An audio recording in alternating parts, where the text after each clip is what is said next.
નમસ્કાર મિત્રો, જો તમને શ્રાવણ મહિનાના શનિવારે આ બે સંકેત જોવા મળે તો હનુમાનજી મહારાજ તમારી મનોકામના જલ્દીથી પૂરી કરી દેશે।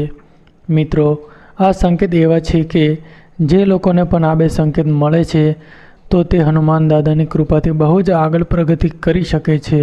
મિત્રો, જો કોઈ પણ વ્યક્તિને આ બે સંકેત મળે છે તો મિત્રો હનુમાનજી મહારાજ છે એ તેમને અંધારામાંથી બહાર કાઢવા માંગતા હોય છે અને તમને એક પ્રગતિનો પ્રકાશ આપવાનો આ એક મહત્વપૂર્ણ સંકેત હોઈ શકે છે।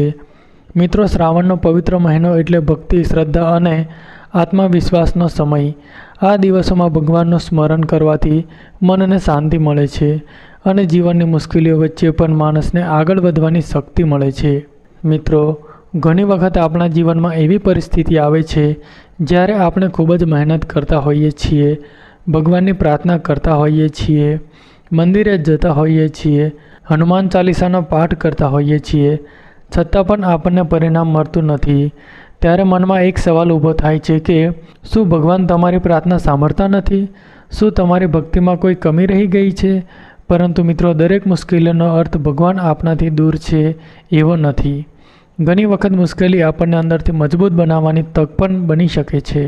આજે આપણે શ્રાવણ મહિનાના શનિવારે જોવા મળતા આ બે આધ્યાત્મિક સંકેતો વિશે વાત કરીશું, જેને હનુમાનજીની કૃપા, હિંમત અને જીવનમાં આવનારા સકારાત્મક પરિવર્તન સાથે જોડે છે।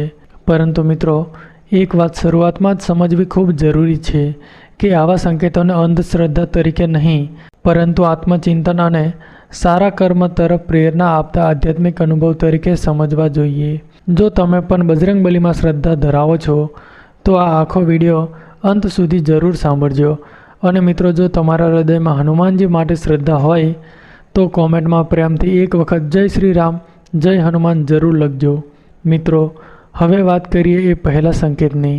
પહેલો સંકેત છે મુશ્કેલીના સમયમાં અચાનક તમારા અંદર હિંમતનો જન્મવો। જીવનમાં દરેક વ્યક્તિ ક્યારેક એવા સમયમાંથી પસાર થાય છે જ્યારે તેને લાગે છે કે હવે આગળ વધવાનો કોઈ રસ્તો બચ્યો નથી। કોઈને નોકરીની ચિંતા હોય છે, કોઈને ધંધામાં નુકસાન થયું હોય છે, કોઈ વ્યક્તિ પરિવારની સમસ્યાથી પરેશાન હોય છે, કોઈ વ્યક્તિ દેવાના બોજમાં હોય છે અને કોઈ વ્યક્તિ પોતાના ભવિષ્યને લઈને ખૂબ જ ચિંતિત હોય છે। આવી પરિસ્થિતિમાં માણસ બહારથી સામાન્ય દેખાતો હોય છે, પરંતુ અંદરથી સતત લડતો હોય છે। રાત્રે ઊંઘ આવતી નથી, વારંવાર એક જ વિચાર મનમાં ચાલે છે અને એવું લાગે છે કે મારી મુશ્કેલી ક્યારે પૂરી થશે? પરંતુ મિત્રો, ક્યારેક આ જ મુશ્કેલ સમય દરમિયાન અચાનક તમારા અંદરથી એક અવાજ આવે છે કે હવે પૂરું થયું, હવે મારે ફરીથી પ્રયત્ન કરવો છે, હું હાર માનવાનો નથી, હું ફરીથી ઊભો થઈશ। જો આવો આત્મવિશ્વાસ તમારા અંદર જન્મે તો તેને ખૂબ જ મહત્વપૂર્ણ બાબત માનો। ભક્તિની દ્રષ્ટિએ ઘણા લોકો આવા આંતરિક બળને હનુમાનજીની પ્રેરણા સાથે જોડે છે, કારણ કે હનુમાનજીનું સ્વરૂપ જ સાહસ, શક્તિ અને સેવા અને નિષ્ઠાનું પ્રતીક માનવામાં આવે છે। મિત્રો, ભગવાન આપના માટે દરેક સમસ્યા જાદુઈ રીતે દૂર કરી દે તે જ ભક્તિનો અર્થ નથી। ઘણી વખત ભક્તિ આપણને સમસ્યાનો સામનો કરવાની શક્તિ આપે છે। રસ્તો કદાચ હજુ પણ મુશ્કેલ હોય, પરંતુ ચાલવાની હિંમત પાછી આવી જાય છે। અને મિત્રો, ઘણી વખત આ જ સૌથી મોટો પરિવર્તન હોય છે। પરિસ્થિતિ બદલાય તે પહેલાં માણસ પોતે બદલાય છે। નિરાશ વ્યક્તિ આશાવાદી બને છે, ડરેલો માણસ હિંમતવાન બને છે અને હારેલો માણસ ફરી પ્રયત્ન કરવાનું શરૂ કરે છે। જો શ્રાવણના શનિવારે તમારી અંદર આવી નવી ઉર્જા જન્મી રહી હોય તો તેને સકારાત્મક સંદેશ સમજો અને આ શક્તિને સારા કામમાં લગાવો। હવે મિત્રો, બીજા સંકેત તરફ આગળ વધીએ। બીજો સંકેત છે ભગવાનનું સ્મરણ કરતી વખતે મનનું અચાનક ખૂબ જ શાંત થઈ જવું। ઘણી વખત આપણે મંદિરમાં જઈએ છીએ, હનુમાનજીની મૂર્તિ સામે બેસીએ છીએ અને થોડા સમય માટે આંખો બંધ કરીએ છીએ। આપણે કોઈ ખાસ માંગણી પણ કરતા નથી, છતાં મન ધીમે ધીમે શાંત થવા લાગે છે। ક્યારેક આંખોમાં આંસુ આવી જાય છે, ક્યારેક મનમાં આપોઆપ જય શ્રી રામનો જાપ શરૂ થઈ જાય છે અને ક્યારેક એવું લાગે છે કે આપણા મનનો ભાર થોડો ઓછો થઈ ગયો। મિત્રો, ઘણા ભક્તો માટે આવો અનુભવ ખૂબ જ ભાવનાત્મક હોય છે। તેને તમે તમારી શ્રદ્ધા પ્રમાણે આધ્યાત્મિક અનુભવ તરીકે લઈ શકો છો, પરંતુ તેનો અર્થ ભવિષ્યમાં ચોક્કસ ચમત્કાર થશે એવી ગેરંટી નથી। આ અનુભવ આપણને પોતાના મનની અંદર જોવાની તક આપી શકે છે કદાચ લાંબા સમયથી દબાયેલી લાગણીઓ બહાર આવે છે, કદાચ આપણે પોતાની મુશ્કેલીને સ્વીકારવાની શરૂઆત કરીએ છીએ અને કદાચ ભગવાનનું સ્મરણ આપણને ફરીથી આશાવાદી બનાવે છે. મિત્રો, જો ક્યારેક પ્રાર્થના કરતી વખતે તમારી આંખોમાં આંસુ આવી જાય તો તેને નબળાઈ ન માનશો. માણસ જ્યારે પોતાના મનનો ભાર ઉતારે છે ત્યારે રડવું પણ એક સ્વાભાવિક પ્રક્રિયા છે. ભગવાન સામે નિખાલસ બનીને પોતાની લાગણી વ્યક્ત કરવી પણ ભક્તિનો એક ભાગ બની જાય છે. હવે મિત્રો, એક ખૂબ જ મહત્ત્વની વાત સમજીએ. આપણે ઘણી વખત ભગવાનને કહીએ છીએ કે મારી આ એક ઈચ્છા પૂરી કરો, મારી નોકરી લગાડી દો, મારી આર્થિક સમસ્યા દૂર કરો, મારા ઘરમાં શાંતિ લાવો અથવા મારી કોઈ મનોકામના પૂર્ણ કરો. પરંતુ સાચી ભક્તિ માત્ર માંગવામાં નથી. સાચી ભક્તિમાં વિશ્વાસ, ધીરજ અને કર્મ પણ જોડાયેલા હોય છે. જો તમે નોકરી માંગો છો તો નોકરી માટે અરજી પણ કરવી પડશે. જો ધંધામાં સમસ્યા છે તો યોગ્ય આયોજન પણ કરવું પડશે. જો ઘરમાં અશાંતિ છે તો એકબીજા સાથે વાતચીત પણ કરવી પડશે. જો પૈસાની તકલીફ છે તો ખર્ચનું આયોજન અને આવક વધારવાના પ્રયાસ પણ કરવા પડશે. પ્રાર્થના આપણને અંદરથી મજબૂત બનાવી શકે છે, પરંતુ જીવનની જવાબદારીઓમાંથી ભાગવું ભક્તિ નથી.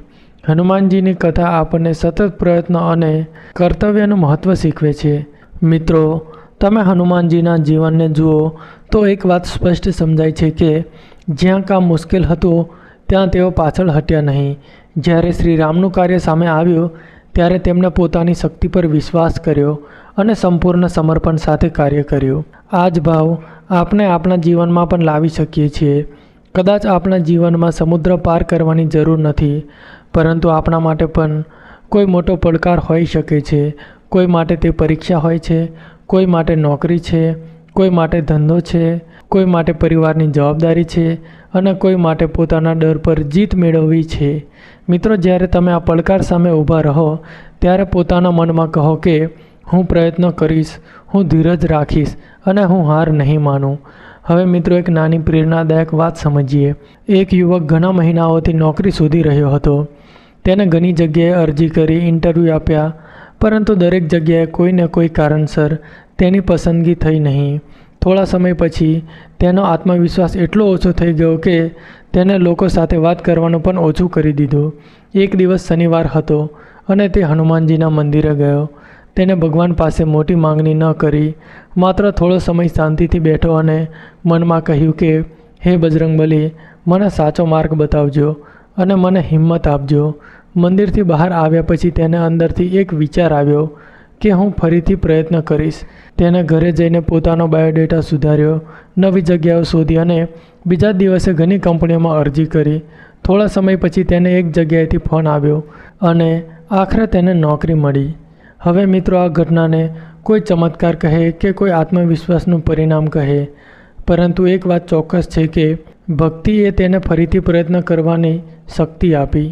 ઘણી વખત આપણને બહારથી કોઈ ચમત્કારની જરૂર નથી હોતી, આપણને માત્ર અંદરથી ફરી ઊભા થવાની શક્તિ જોઈએ છે. અને મિત્રો, કદાચ હનુમાનજીની ભક્તિનો સૌથી સુંદર અર્થ પણ આ જ છે. હવે વાત કરીએ કે જ્યારે મનોકામના પૂરી થવામાં સમય લાગે ત્યારે શું કરવું.